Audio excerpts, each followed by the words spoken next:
మనతోని వెలుగు ప్రేక్షకులందరికీ నమస్తే.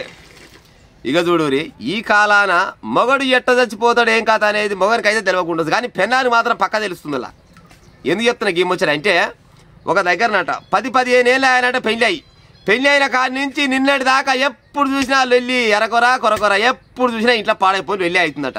లొల్లి అవుతుంటే మరి మొగన్ తప్ప పిల్లని తప్ప పక్కకు పెట్టరు, కానీ లొల్లి మాత్రం పక్క అవుతుందట. ఇక పిల్లలు ఆలోచించిందట, ఈ పని చేయాలనుకొని ఫిక్స్ అయ్యిందట. ఏడ జరిగింది ఈ ముచ్చట అంటే, జోగులాంబ గద్వాల జిల్లా మల్లెందొడ్డి అంట. ఈ మల్లెందొడ్డిలా మొగడు బండ చూసిందట. మొగడు బండ చూసి అమ్మని కొడుక ఈయన ఎట్ట కొట్టినా అయితే ఈయనతో తెరుపు అయితే నేను పోను, నన్నే కొట్టి చంపుతాడు. ఈయన చంపాలంటే ఏం చేయాలి, నిద్రపోవాలి. నిద్రపోయిందాక చూసిందంట.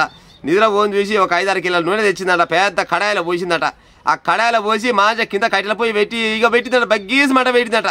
1-2 గంటలు బాగా మంట మరగబెట్టి నూనె తీసుకుపోయి మొగ మీదకి వెళ్ళి మొదలు పెడితే ఫలం దాకా పోసిందట. కింది నుంచి పై దాకా పోసేసరికి ససి అని దెబ్బకి బయట లేచిందట. లేచి అట్ట కూర్చుంటున్నా లేదా అట్టే ఎలుకలు అడ్డం మురిగినట.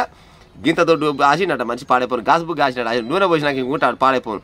ఇక మళ్ళీ ఈయన కొనపోయి దావకాలు వేస్తారగా డాక్టర్ చేయి పట్టుకొని చూసి ఆయుష్ లేదమ్మా ఈయన బాబా ఆనాడు అయిపోయిండు, ఇక సప్లై గిట్టి కొనవారని చెప్పినట.